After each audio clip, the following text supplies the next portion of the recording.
जब शालिनी 8वीं में पढ़ती थी तब उसकी शादी हो गई। उसके बाप लक्ष्मण को गले का कैंसर था और वह अपनी मौत से पहले बिटिया के हाथ पीले करना चाहता था।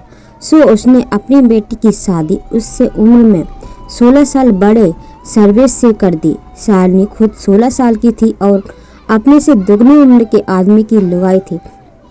उसके लिए शादी की सिर्फ एक मतलब सजना संवरना था। उस बेचारी को यह नहीं पता था कि शादी के साथ फेरे खेल नहीं होते।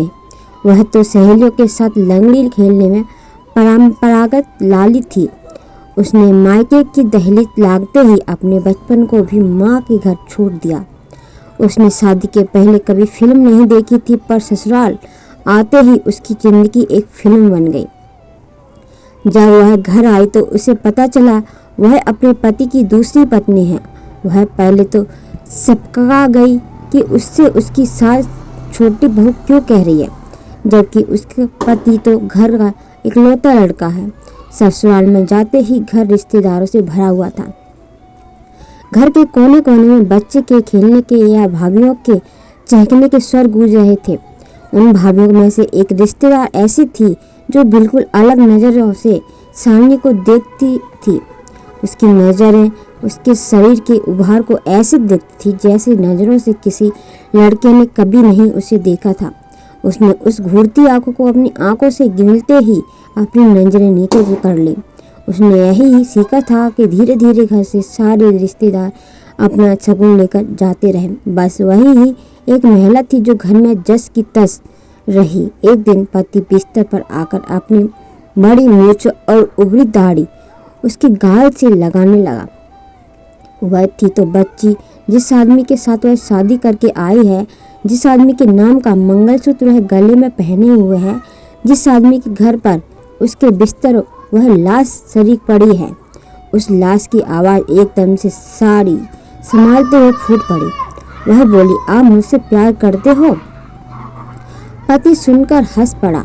इतना बाल सुलभ बात सुनकर कौन आदमी नहीं हंसेगा। उसने कहा, हाँ शालिनी, तुम तो मेरी साल हो, मेरी छोटी बहू। आज यह छोटी बहू सुनकर उसका खून पानी हो गया। उसने कहा, क्या कहा आपने?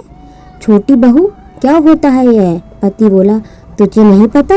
तेरे उस लालची बाप ने नहीं बताया तुझे? वह औरत अनीता है ना, जो अपने घर में रहती है, वह मेरी पहली पत्नी है। उससे मैं बहुत प्यार करता हूँ। बाकी तू मेरी रखेल है।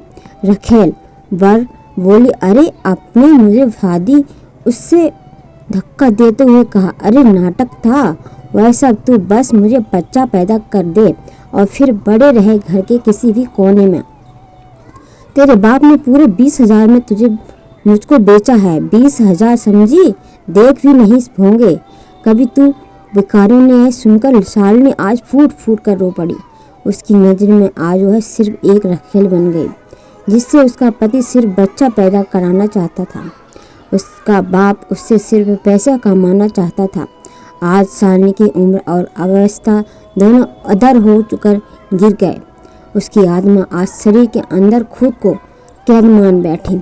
इस स्टोरी में आपकी क्या राय है कमेंट करके बताइए। अगर थोड़ी सी भी अच्छी लगे तो लाइक कीजिए। Thank you for watching and bye bye.